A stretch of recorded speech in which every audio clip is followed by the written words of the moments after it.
أعوذ بالله من الشيطان الرجيم. بسم الله الرحمن الرحيم. الحمد لله والصلاة والسلام على رسول الله وعلى آله وصحبه ومن والاه وبعد. All praises due to Allah. May Allah's peace and blessings be upon His Prophet Muhammad sallallahu alayhi wa ala alihi wa sahbihi wa sallam. Inshallah, we resume our program of the Fatwa Night, first Friday of the month at Masjid Al-Salam with our teacher, our Sheikh, Dr Salah Al Sawy. May Allah Azza wa Jalla preserve him and benefit us with his knowledge. Inshallah, brothers can come this side, inshallah, so the sisters can come here. So brothers can come this side, inshallah. The sisters, you can come this side, inshallah. Inshallah, basic theme tonight, basic, questions for this month lecture and the next month lecture, first Friday of the month, will be your questions in regards to Al-Hajj.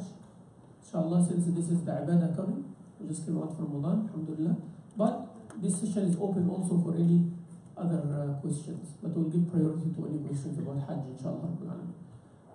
Without any further ado, we'll ask our Shaykh, inshallah, to give us a few words of wisdom and advice, and then inshallah we'll receive your questions. Inshallah, questions are in the written format, so please, inshallah, make sure that you write your questions, and I hope, inshallah, there will be cards, will be distributed, and pens. So, inshallah, write your questions, and please make sure that they come forward here, and I will forward them to the Sheikh, inshallah, to answer, bi'idhnillah ta'ala. Dr Salah Al Sawy is the president of Mishkah University, and he is the Secretary General of AMJA, Assembly of Muslim Jurists of Allah. I advise everybody, inshallah, for any details in regards to any fatwa or issue that we talk about tonight, or anything that you remember later, or that you want more details, scholarly articles in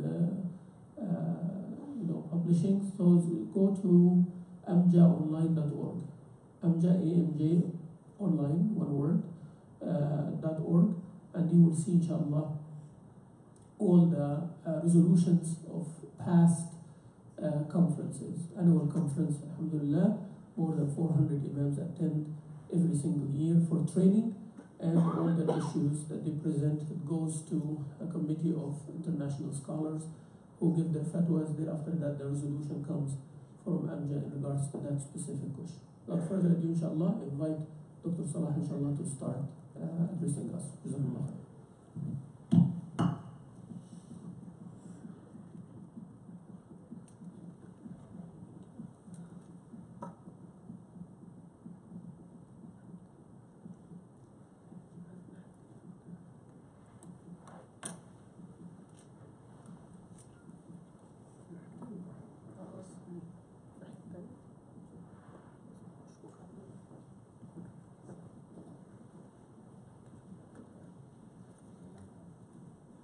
السلام عليكم ورحمة الله وبركاته. You can hear me now? بسم الله الرحمن الرحيم. الحمد لله والصلاة والسلام على رسول الله وعلى آله وصحبه ومن والاه. تقبل الله منا ومنكم الصيام والقيام. أسأل الله جل وعلا أن نكون ممن صام رمضان وقامه إيمانا واحتسابا وغفر لهم ما تقدم من ذنوبهم، وأن نكون ممن شهدوا ليلة القدر فقامها إيمانا واحتسابا فغفر لهم ما تقدم من ذنوبهم، اللهم آمين. في أعقاب العبادات يأتي التكليف بالاستغفار. في أعقاب الصلاة، السلام عليكم ورحمة الله، السلام عليكم ورحمة الله، استغفر الله استغفر الله استغفر الله. في أعقاب الحج، واستغفر الله إن الله غفور رحيم. فنحن أمرنا في أعقاب عباداتنا أن نستغفر الله عز وجل. وقد يسأل سائل: ولماذا الاستغفار وقد كنا في طاعة؟ استغفار يكون من ذنوب، من معاصي، استغفار عما شابه هذه العبادات من نقص أو قصور أو تفريط، فأنت لم تؤديها على الوجه الذي يليق بمن وقفت بين يديه فنصب وجهه تجاه وجهك. ما لم تلتفت في صلاتك، فإذا التفت في صلاتك فإن الحجب ترخى بينك وبين الله عز وجل. ومن لطائف ما يذكر في هذا المقام سئل أهل العلم أيهما أفضل، أن تسبح أم أن تستغفر؟ نعم، فقالوا إذا كان الثوب دنسا إن كان قذرا فحاجته إلى الصابون والماء الحار أكثر من حاجته إلى البخور وماء الورد. حاجة الثوب المتسخ إلى الصابون والماء الحار أكثر من حاجته إلى البخور وماء الورد. لقد تكرر هذا من ابن الجوزي رحمه الله ومن شيخ الإسلام ابن تيمية كذلك. فلكل حالة ما يناسبه. من تراكمت عليه ذنوبه وأخطاؤه يحتاج إلى استغفار. من نشط من عقاله وتخفف من أوزانه يحتاج إلى أن يسبح ربه جل وعلا ليترقى في مدارج السالكين. سبحانه وتعالى and sending Salah and Salam Rasulullah sallallahu alayhi wa sallam. Shaykh greeted everybody and then he asked Allah subhanahu wa ta'ala to make us among those who are accepted in the month of Ramadan, that our ibadah, our worship, our fasting, it was done out of believing in Allah and hoping in His reward, as well as our qiyam at night. Then the Shaykh proceeded to the next point, and he says, at the end or after different types of worship, Allah Azza wa Jal ordered us to make istighfar, to seek His forgiveness. After Salah, once you say salam on your right and on your left, then you say istighfar. That's the sunnah of Rasulullah to say astaghfirullah. After the Hajj, Allah Azza wa Jal ordered us in the Quran that after you finish Hajj, make istighfar and seek the forgiveness of Allah. Truly, He is oft forgiving, oft merciful. Then someone might ask and said, why we seek forgiveness and we just finished worship? Isn't seeking forgiveness is from sin or from shortcomings? The Shaykh, he said that not only from sins, but because you did not do the ibadah in a perfect manner, giving the one that you are worshipping, the one that you are standing in front of. There is no way that you are going to give the ibadah that matches His dignity, subhanahu wa ta'ala. If you stand in front of Allah, Allah Azza wa Jal looks at you, subhanahu wa ta'ala, His face towards your face, as long as you are not looking around or distracted in your salah. That's how Rasulullah sallallahu alayhi wa sallam said, all the curtains and barriers between you and Allah will be down as long as you are focused on your salah. You are focused on Allah Azza wa Jal, and Allah is looking at you. So that's why you say istighfar, because the salah is not complete. It is, you are apologizing for not perfecting that. Then some of the scholars, the Shaykh said, they said, which one is better? Saying subhanallah, saying astaghfirullah. Glorifying Allah, tasbih, or seeking His forgiveness. Which one is better? Then some of the scholars, like Imam al-Jawzi and Shaykh al-Islam ibn Taymiyyah, they give a very nice, beautiful answer. They said, if the cloth or the garment is dirty, it has impurity on it, then it needs hot water and soap. It does not need incense and perfume.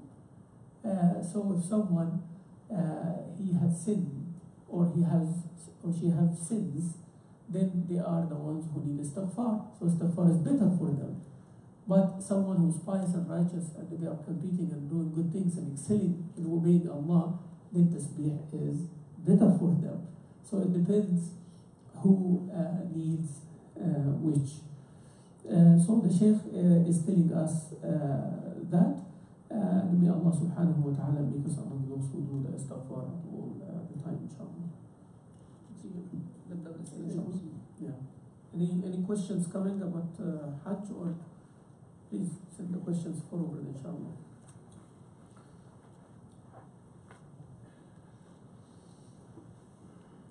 في سؤال عن الصلاة شيخنا. Can I combine ظهر صلاة and عصر صلاة if I know I will be somewhere at Asr time where I will not be able to find a place for Salah? can I combine المغرب والعشاء same way؟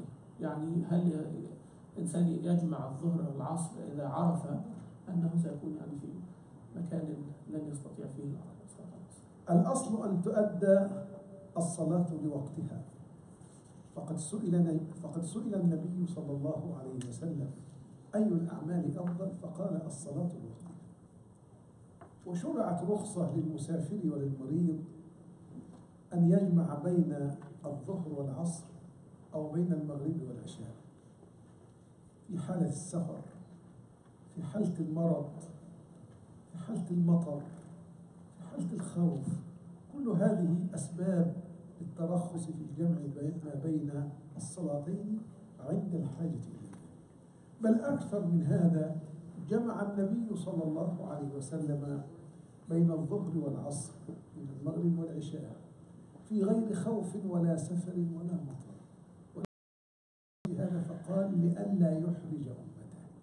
إذا كنت في حالة فيها قدر من الحرج والمشقة، كأن تعلم أنك ستقصد مكانا لا يجد مكانا مناسبا لإقامة شعيرتك، وتخشى أن يفوت وقت الصلاة قبل أن ترجع إلى بيتك، فلا حرج في هذه الحالة أن تجمع الصلاتين جمع تقديم قبل أن تخرج.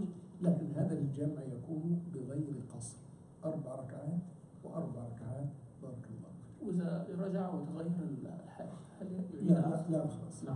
So the Sheikh said the original default rule is that you do the salah on its time complete without shortening. This is the original rule. But then Allah Azza wa Jalla give rukhsa or give permission.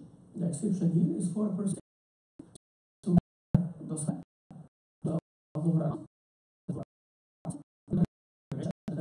or Isha, and give rukhsa also to the musafir or the person who is traveling to combine and shorten the salah.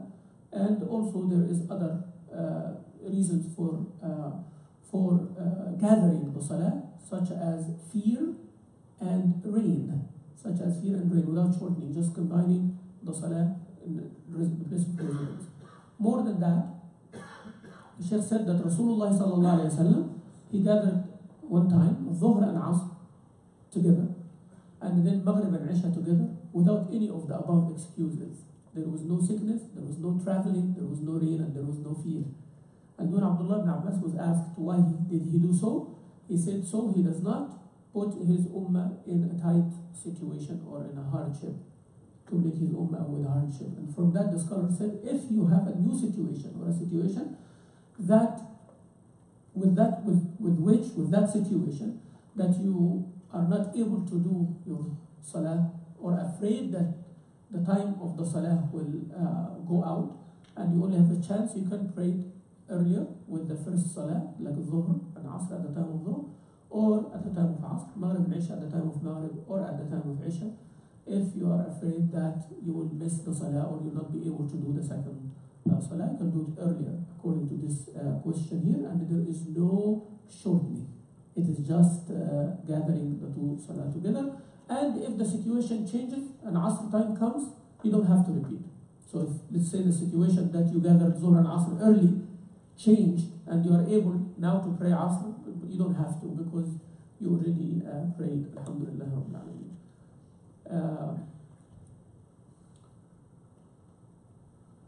Okay, what is the ruling on showing the face of the deceased lady when a woman died? What is the ruling in showing her face? توفيت يعني.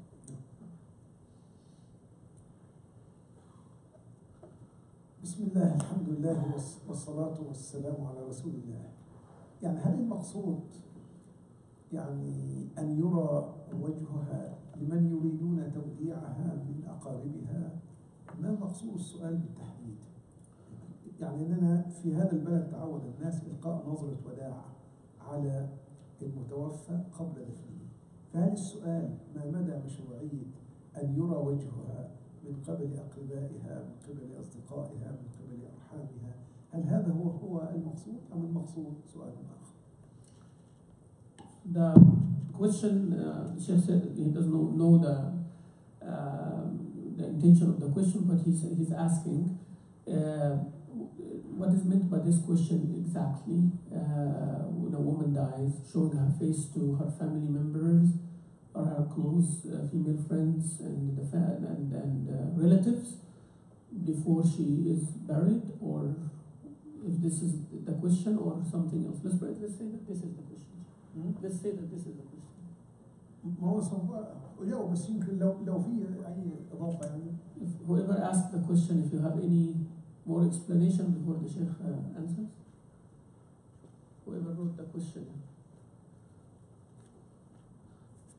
Showing the face of the woman who died. Anybody? إن كان هذا هو المقصود أحبابي فإن عورة المرء في حال موته كعورته في حال حياته. ما جاز أن ينظر إليه في حال الحياة جاز أن ينظر إليه حال الوفاة، وما لا يجوز أن ينظر إليه حيا لا يجوز أن ينظر إليه ميتا، فنفس القاعدة. وبالتالي نرجع إلى الخلاف: هل الوجه والكفان يعتبران عورة أم لا؟ تعلمون خلاف تقليدي بين أهل العلم في هذا، وجمهورهم على أن الوجه والكفين ليس بعورة، وأن عورة المرأة الحرة جسدها كله لا يستثنى من هذا إلا الوجه والكفين. والاجتهاد الآخر يقول إن الوجه والكفين كذلك عورة ينبغي سترهما. فالقول في هذه كالقول في تلك. الخلاف الذي جرى في كشف وجه المرأة وكفيها وهي حية يجري هو في كشف وجهها وهي ميتة. الجمهور يجيزونه والحنابلة يمنعونه. The Sheikh said, if it's the question about the lady who died to show her face, and the Sheikh said, whatever is allowed to show when a person is alive, the same rule when they are dead. So the awra, or the part that needs to be covered when one is alive, is the same thing that when one is dead. So this brings us to the issue of what a woman can show and what a woman cannot show to a non-mahram.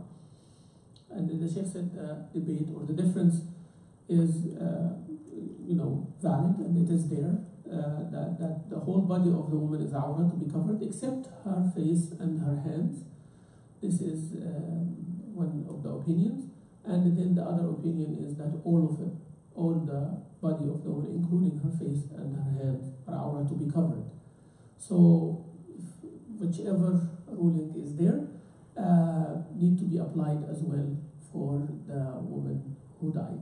So only those who see her face are the ones that they are close to her. If they believe that the face is not awra, then it is not.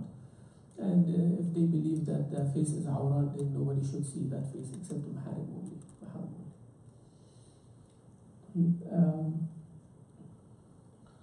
About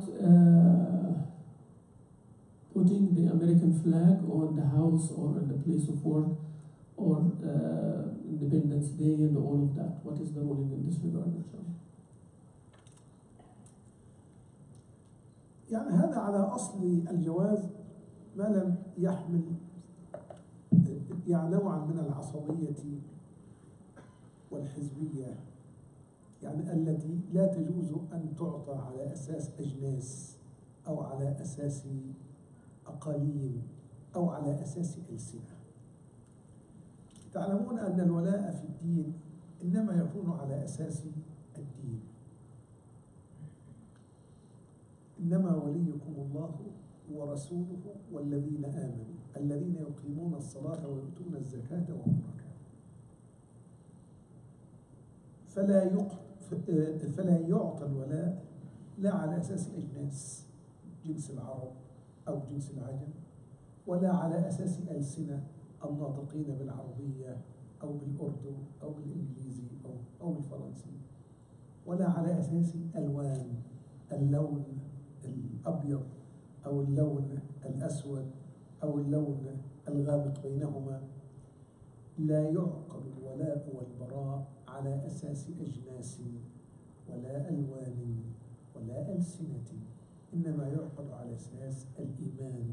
فمن كان مؤمنا له الموالاة كاملة، ومن كان غير ذلك فله البر والقسط والتعامل الحسن ما دام من غير المحاربين. فيتفرع القول في قضية العلم على هذه القاعدة. إن كان مرد هذا إلى عصبية قبلية قومية فهذه لا تجوز، لا إظهار علم عربي ولا إظهار علم أمريكي ولا إظهار أي علم إن كان هذا هو الباعث وهو المقصود. أما إن كان هذا من جملة العادات فالأصل في العادات الحل إذا تجرد من هذا المضمون، إذا خلا من هذا المعنى، والله تعالى أعلم.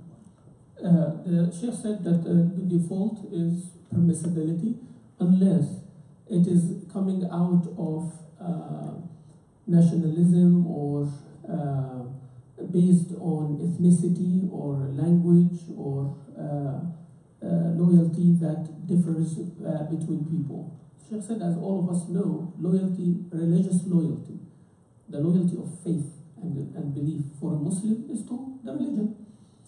Allah Azza wa Jalla said, truly your wali is Allah subhanahu wa ta'ala, is Rasulullah sallallahu alaihi wasallam, and the believers. So that's our faith and our creed. That's what we belong to. That's what it appeals to us, and that's what we follow. There is nothing wrong about that being in any country or being the citizen of any place.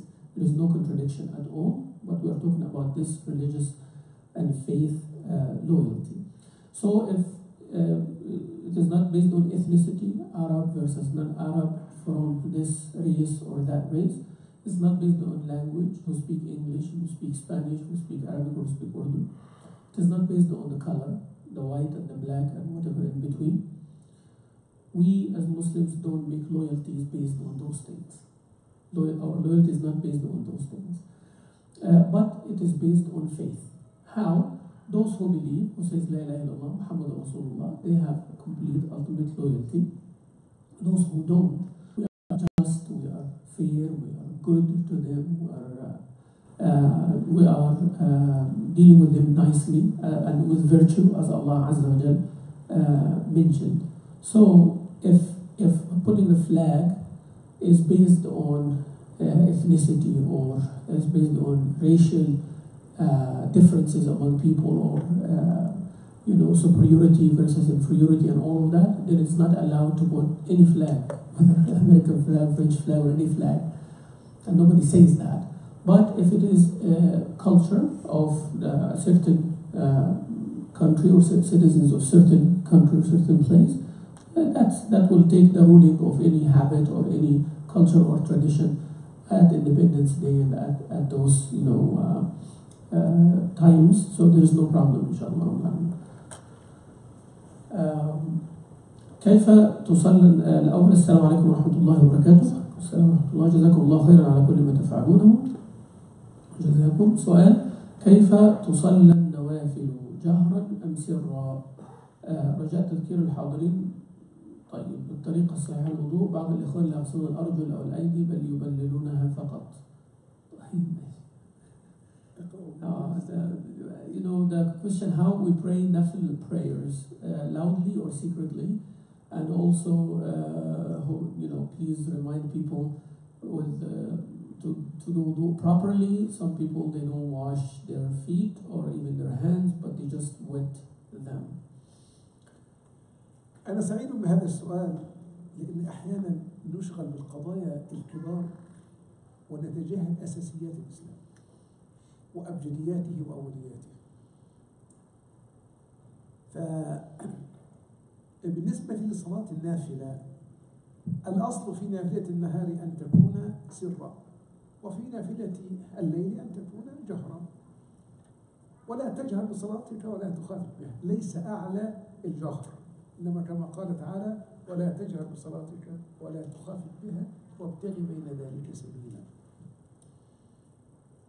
يعني هذا هو الفرق بين قراءة القرآن في صلاة النافلة في النهار، السنن القبلية أو السنن البعدية، وبين النافلة بالليل اللي الأصل فيها الجهر النسبي. فهذا وقت صفاء واجتماع القلب على الله سبحانه وتعالى، فأن تسمع نفسك تلاوة القرآن الكريم مما يعينك على الخشوع وعلى التركيز إن شاء الله. أما بالنسبة للوضوء، يا أيها الذين آمنوا إذا قمتم إلى الصلاة فاغسلوا وجوهكم وأيديكم إلى المرافق وامسحوا برؤوسكم وأرجلكم إلى الكعبين. وهنا نكتة لطيفة لغوية جميلة. إن الله جل وعلا أدخل الممسوح بين المغسولات، أدخل مسح الرأس بين مغسول قبله ومغسول بعده، صح ولا لا؟ فاغسلوا وجوهكم وأيديكم إلى المرافق وامسحوا برؤوسكم وأرجلكم إلى الكعبين.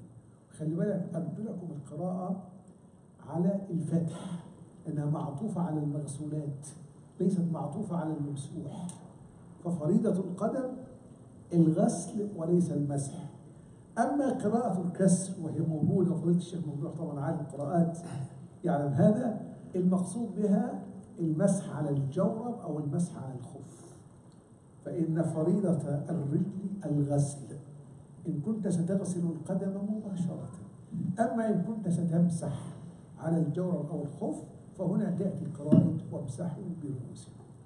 يبقى عندنا يعني فرائض الوضوء، فاغسلوا وجوهكم وأيديكم إلى المرافق وامسحوا برؤوسكم وأرجلكم إلى الكعبين. وقبل هذا من فريضة غسل الوجه جزء منها المضمضة والاستنشاق، لأن هذه أجزاء من غسل الوجه. يبقى يعني يتلخص في النهاية الطريقة التي يعرفها المسلمون جميعا: أن تبدأ بغسل كفيك، أن تتمضمض، أن تستنشق، وبالغ في المضمضة والاستنشاق إلا أن تكون صائما. ثم تغسل وجهك من منابت الشعر إلى أسفل الذقن، ومن صماغ الأذن إلى صماغ الأذن الأخرى. تستوعب هذه المنطقة كلها إن شاء الله.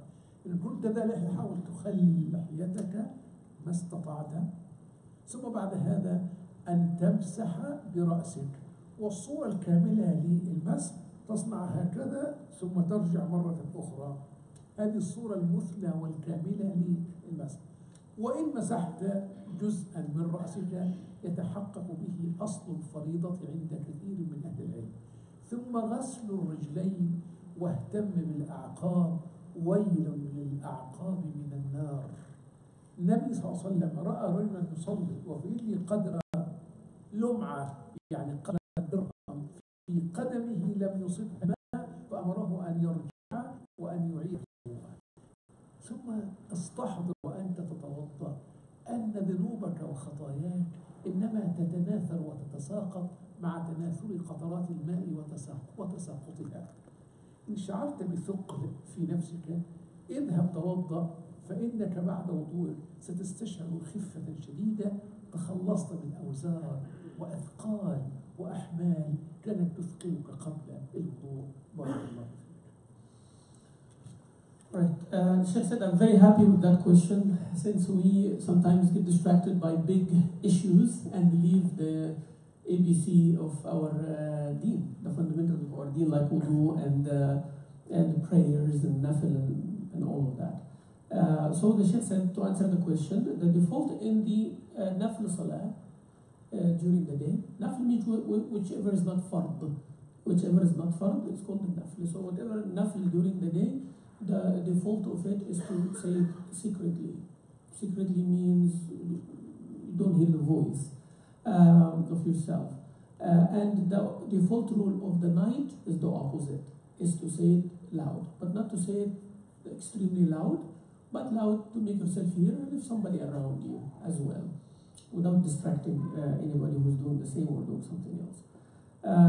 Because you know the sunnah that you pray before salah or after salah, it is different from the night prayer. Night prayer, you are standing in front of Allah, raising your voice. It helps you to do the khushu' in the salah. Think about what you recite and all of that. So the Sheikh said, this is the default rule. During the day, it is secret. During the night, it is a little bit loud. The other question about the wudu, the Sheikh said the correct wudu is mentioned in Surah Al-Ma'idah, ayah of Surah Al-Ma'idah, or you believe when you get ready to do salah. So wash your faces and wash your arms, your hands and your arms to the elbow, and wipe your head and wash your feet. And the Sheikh said there is some linguistic beautiful issue here, and that wiping the head comes between the So we wipe on the head, but we wash the rest. So there are 3 parts to be washed, 2 before wiping the head and 1 after. 2 before is the face and the arms to the elbow, and after the head is the feet. That's why وَأَرْجُلَكُمْ with the fatha of the lam means here the ruling of the feet is like the arms and the face. There is of course other qira'ah in it, which is with the kasra, that means you wipe on what you wear on your feet, and this is from the amal of Rasulullah sallallahu alayhi wa sallam. If you want to understand the Quran, you study from the amal of Rasulullah sallallahu alayhi wa sallam. إدخال النصوح بين المقصودات من حكمته أنه يدل على الترتيب. نعم, the Shaykh mashallah said here also it is very important to know why Allah Azza wa Jal mentioned the part that will be wiped between 2 parts that will be washed. This is a dalil, proof for the order, that the order also is intended. You have to do it in that specific order as well. That is why all washed were not mentioned first, then the one was wiped after, but to tell us about the order of washing these parts. So the Shaykh said, those are the fard. The 4 parts of the fard of the wudu is washing the face, and part of the face is rinsing your mouth and your nose as well. So the Shaykh said the summary of the wudu is to wash your hands to the rest and to your wrists, and then you rinse your mouth and you wash your nose from inside, sniff the water, and you do that and you exaggerate in it unless you are fasting. And then you wash your face. After that, you wash your face from the the line of your hair, the conventional hairline, to your chin. That is diagonally, and then from the ear ridge over here on the side to the other ear ridge on the other side. This is horizontally. You make sure that when you wash your face, you cover this part. If you have a beard, make sure the water gets through as well. Then you wash your arms to the elbow, including the elbow, and then wipe on your head, then your ears after that. And the correct way to wipe your head, as the Sheikh demonstrated, is to go from front to the back and then come back again to the front. That would be the perfect, the most complete one. But if you wipe only on part of your head, according to many scholars, it is suffice. Then after that, you do your ears, and then after that, you do your wash your feet. And washing the feet is very, very important, that you wash the feet, including the ankles as well, and the heels specifically, because normally when we wash our feet, the heels are in the bottom. So you have to make sure that the water and rubbing with your hand goes under as well, because this will be the water coming down, part of the heel will not be washed if you don't do that. And Rasulullah ﷺ observed a person doing the wudu, and then after he finished the wudu, he saw a small part like a small coin or a penny size, shining part is dry.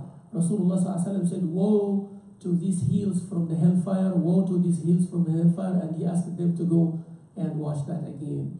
So this tells us the importance of doing the wudu, as the question indicated. And the Shaykh said, always imagine when you are doing wudu that your sins are going to come down with the water dripping from your body. So this is an emphasis on how to perfect the wudu, inshallah. السلام عليكم ورحمة الله والسلام. بحسب معرفتكم ببرامج الحج الحالية، متى يستحسن الإفراد والتمتع والقران؟ مثال برنامج يبتدأ بالمدينة المنورة وبرنامج يبتدأ بمكة المكرمة. يعني according to your knowledge with the Hajj programs available, when is it better to do Ifrad, Hajj only, or Tamattu, Umrah, then after that Hajj, or Qiran means doing Umrah and Hajj with each other? Example, going to Medina first or going to Mecca first. So what would you advise? تعلمون أن الأنساك 3: إفراد وقران وتمتع. الإفراد أن تحرم بالحج وحده وأن تظل على إحرامك لغاية يوم العيد إلى أن تطوف طواف الإفاضة. وتنتهي من أركان الحج. القران أن تحرم بالحج والعمرة معا، وأعمال القارن هي أعمال المفرد تماما لا فرق بينهما إلا بالنية. أما التمتع أن تحرم بالعمرة في أشهر الحج، إذا فرغت منها فإنك تتحلل وتتمتع بحلك إلى أن يأتي وقت الحج يوم 8 من ذي الحجة، فتحرم بالحج مرة أخرى لتبدأ مناسك الحج من يوم التروية. وعلى القارن والمتمتع هدي، فمن تمتع بالعمرة إلى الحج فما استيسر من الهدي. وخير أنواع النسك التمتع. النبي عليه الصلاة والسلام أمر أصحابه وعزم عليهم أن من لم يسق الهدي معه فإنه حتى ولو كان قد أحرم قارنا أو بالحج وحده، فأمرهم أن يجعلوا إحرامهم عمرة، وأن يتحللوا بعد الفراغ منها، وأن يتمتعوا بحلهم إلى أن يأتي وقت الحج في 8 من ذي الحجة، فعندئذ يحرمون بالحج مرة أخرى. فأفضل أنواع النسك في جميع الأحوال التمتع لمن قوي على ذلك. لكن لو أن شخص لم يصل إلى مكة إلا يوم 8 من ذي الحجة، خلاص وقت الحج بدأ، مضى وقت العمرة، فليس أمامه إلا أن يحرم يعني قارنا أو مفردا. لا يستطيع أن يفرد العمرة بالإحرام، لأن الله جل وعلا يقول فمن تمتع بالعمرة إلى الحج، فإذا دخل وقت الحج 8 فلا عمرة إلا أن تكون داخلة في الحج يعني قرانا. فيبقى من دخل إلى مكة يوم 8 أمامه القران أو الإفراد. أما من تمكن من قبل هذا بيومين أو أكثر أو أقل، أفضل أنواع النسك بالنسبة له التمتع، سواء بدأ رحلته إلى مكة أو بدأ رحلته إلى المدينة. Sheikh said, as we know that the Hajj, different types, different ways to do the rites of Hajj. One is Ifrad, means single, Hajj only. A person intends to do Hajj at the time or the month of Hajj, and once they pass the miqat, we get to the miqat, they put the ihram on and they start, and they cannot take it off until the Eid time comes, and then they finish Tawaf al-Ifadah and finish Hajj. Then this is Ifrad, and there is no hadi on them, there is no slaughtering for this type of Hajj. Then comes the next one, which is Qiran, doing Umrah and Hajj together with the same intention. So you start the Umrah and then you continue, you stay with that, exactly like the Ifrad, but here the intention is what differs. So you are making intention that what you're doing, including Hajj and Umrah together, instead of separating them, and then Hadi will be on that person, means has to slaughter something. Then comes the Tamattu, where a person does Umrah completely first, then they shave or shorten their hair, and then they stay in their normal clothing and the normal life until the 8th of the Hijjah comes. Then they start the nusuk of the Hajj, the niyyah of the Hajj. That's called Tamattu, and this is, according to majority of the scholars, this is the best type of to perform Hajj, as per the advice of Rasulullah sallallahu alaihi wasallam to his companions who did not have their hadi with them, who did not bring their animals of sacrifice or hadi with them. He told them, if you had intention for ifrad, single, or qiran, umrah and hajj, which was commonly known and famous at that time, he said, separate it, and once you finish umrah, shave and change your clothes and everything, and wait until the 8th of the Hijjah. So this is the best for whoever is able to do it. What the Shaykh meant by that he gave an example, and he said, if a person enters Mecca on the 8th of the Hijjah, now the time of Umrah is gone. 8th of the Hijjah is the Hajj time. Fajr on the 8th of the Hijjah entered means that's it. You cannot do the Umrah. You enter Mecca at that day, only you have two choices, either Ifrad or Qiran, whether Hajj and Umrah together or Hajj only. But if you come 1 day before, 2 days before, 3 days before, regardless, you came to Mecca first in a package, or you're coming from Medina, or you're coming from Jeddah, does not matter. It matters what time you enter Mecca. What is the date that you enter Mecca? You enter Mecca before the 8th of the Hijjah, the best for you is to do Tamattu, means do Umrah, finish, and then do Hajj on the 8th. whether it is one day before or not, inshallah. Is it permissible for a husband to demand his wife to pay bills if he is fully capable, but chooses to send his money to his mother back home? Okay.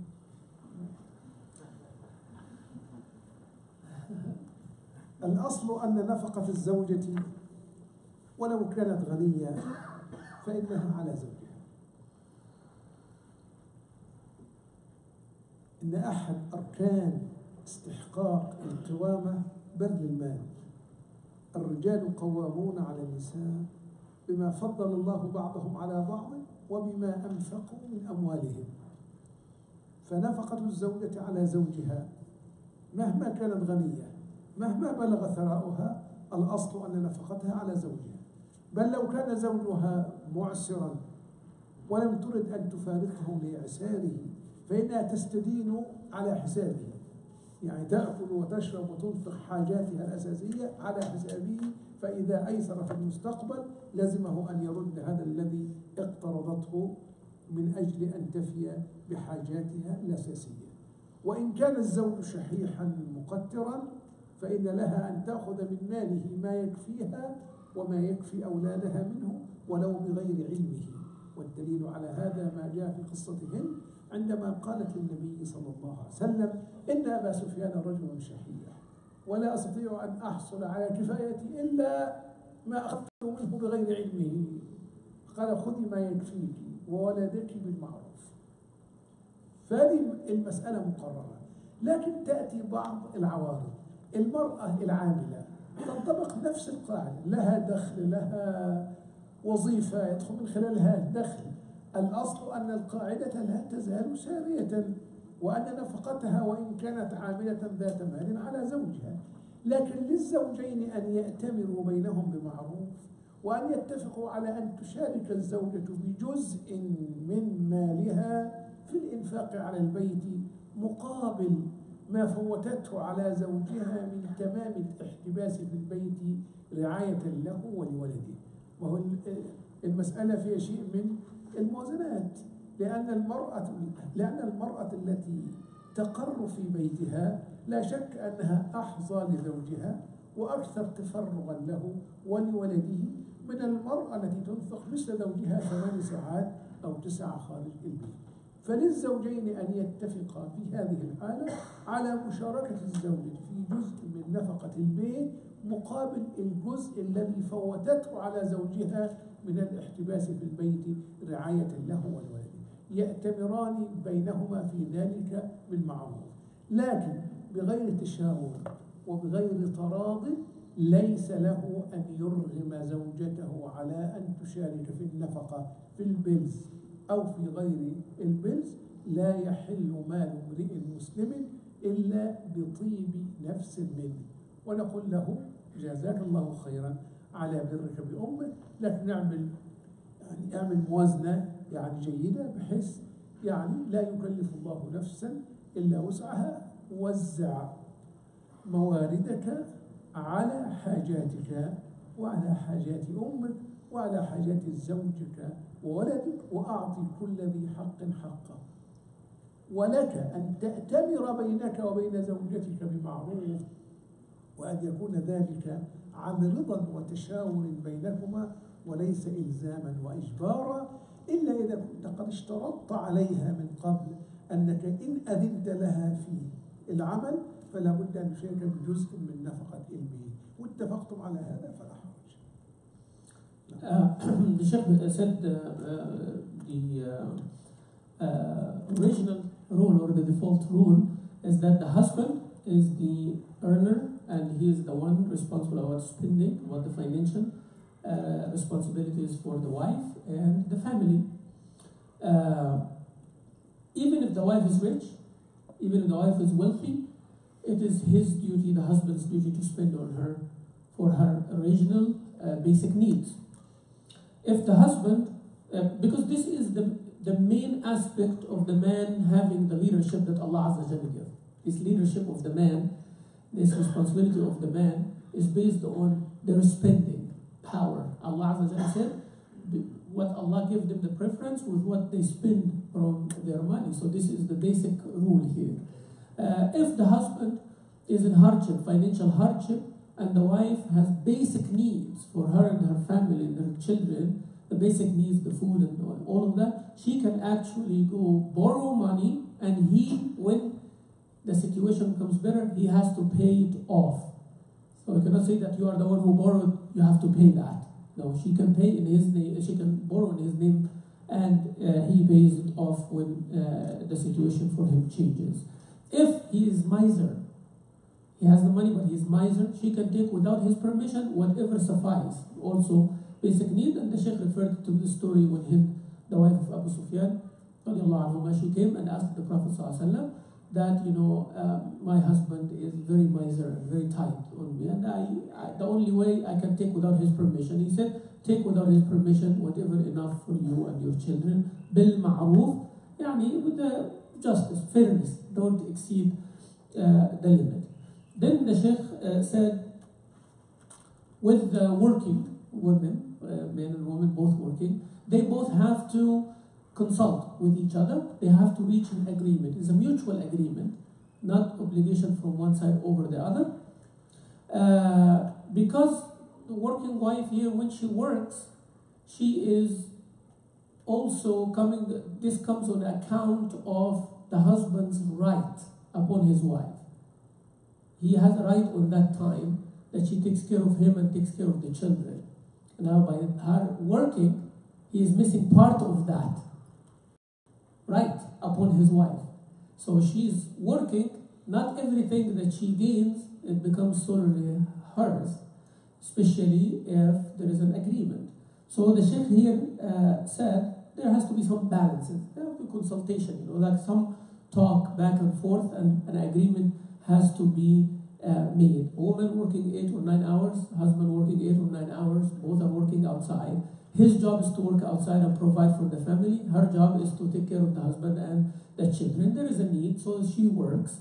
She has to know that not every single thing, like, I can take and ignore the husband and abandon and all of that. While the husband as well cannot feel that I have to obligate my wife to have to give me that money and all. It doesn't work like that either.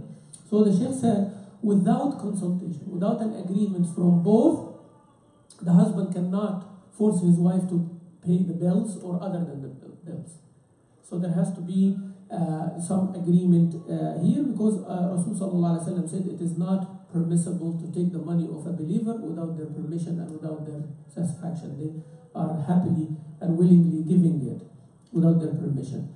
The Sheikh said, being good to your mother is something valued and appreciated, and you are actually encouraged to continue that, but you have to divide your resources and you have to balance between being good to your mother and the need of your wife and your children. You divide your resources accordingly, and you have to be balanced with that, and give every person whom you owe the right.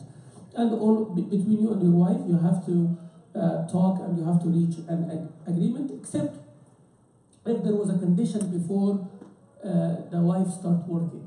So there can be a condition. The husband said, I'll let you go to work, but you have to pay 50%, or you have to pay 25%, or you have to pay the bills, or you have to pay the utilities, and I'll do this and I'll do that. Then the wife has to fulfill that condition. Allah knows best. Can a woman pray uncovered with uncovered feet and hair? Is there a madhab that allows a woman to pray without covering? أما كشف الرأس فلا أعرفه مذهبا لأحد من أهل العلم قط، لا في الصلاة ولا في خارج الصلاة. أما كشف ظاهر القدم فهو مذهب لأبي حنيفة رحمه الله والجمهور على خلافه. The Sheikh said, uncovering the hair, no madhab, nothing about that, uncovering the hair, but uncovering the upper part of the feet is the madhab of Imam Abu Hanifa, rahimahullah, and the majority of the scholars said that the whole feet has to be covered. نتمنى السلام عليكم ورحمة الله. عليكم السلام. نتمنى أن توضح لأخواتنا الطريقة الصحيحة للسجود، لأن بعض الأخوات يسجدن واضعات أكفهن وأذرعهن على الأرض، ونخاف أن ننهاهن فيحرجن. جزاكم الله خير. يعني after salam, we hope that you tell us to our sisters the correct and proper way for sujood. Some of the sisters, they make sajda putting their hands and their elbows on the ground, and we are afraid to correct them so they become embarrassed. السجود يكون على 7 أعظم، يكون على الجبهة وبالتحديد معها الأنف، كفين، الركبتين، أطراف القدمين، الكفين وليس الذراعين هكذا، لأن هذه يعني طريقة الكلب في الإقعاء، وليس لنا مثل السوي، فالسجود إنما يكون على الكفين وليس على الذراعين. لا نبسط الذراعين في سجودنا، لما الكفين فقط، وأن يكون في مواجهة للقبلة، لا يصلح هكذا شوف ما شاء الله كم أخذت مساحة وأنت تسجد، إنما هكذا، ويكون الذراعين مرفوعين بحيث لو مرت قطة وأنت ساجد يمكن أن تمر، لأن المساحة خالية لها تمكنها من المرور. فالسجود يكون على 7 أعظم: الجبهة، الكفين، الركبتين، أطراف القدمين. بعض الناس يسجد على الجبهة فقط ولا يمكن أنفه، وتمكين الأنف مهم جدا، فذلك جزء من أعضاء السجود، جزء من الجبهة التي أمرت أن تمكنها من الأرض وأنت ساجد. إن كانت عليك عمامة بالنسبة للرجال، إن استطعت أن تزيح العمامة قليلا بحيث تمكن الجبهة من السجود مباشرة، ففي فقه المالكية ويكره السجود على كور عمامته. لو عنده عمة مغطية هذه المنطقة يستحسن يرفعها كده حتى يمكن جبهته من السجود. The Sheikh said that making the sajda or doing the sajda has to be on 7 bones: the forehead, including the nose, and the 2 palms, and the 2 knees, and then your toes, standing there with your feet. So those are 2, 2, and 2, that's 6, and the face, including the nose, that's 7. And all of them have to be on the floor, and the hands has to be facing the qibla. So all of those has to be, the hands and the toes has to be bent to be facing the qibla while you are in the sajda. Also, the Sheikh said that to keep the elbows up from the floor and away from one side as well. So one side, not to take a bigger space without a need, but not to put the arms on the ground and not to put the elbows in the ground, because this is a posture of a dog and we are not supposed to be imitating a dog. If a person having a imama, or for the men, for example, if you have a imama or a hat or something like that, it is better to move it a little bit backwards so your forehead completely on the ground. According to the Maliki scholars, as the Sheikh mentioned, that it is makruh to do the sajda on something between your forehead and the ground, on your head. So it is better to do that. So this is the right way of doing sajda. And alhamdulillah, we explained that in the fiqh of Salah before Ramadan, so you can go inshallah to the masjid website and you can see in details inshallah. الآن صلاة العشاء صح؟ Now is Isha Salah inshallah. Jazakumullah khairan. May Allah reward you all inshallah. If next one will be inshallah at the Mishkah Center, and it will be also broadcasted live on the Mishkah Facebook page inshallah Rabbil Alameen. So follow us, and we have other fatwa nights inshallah until we see you next month. Jazakumullah khairan. On your behalf we thank our Sheikh Dr Salah. May Allah reward you for coming here. Assalamu alaikum wa rahmatullahi wa barakatuh.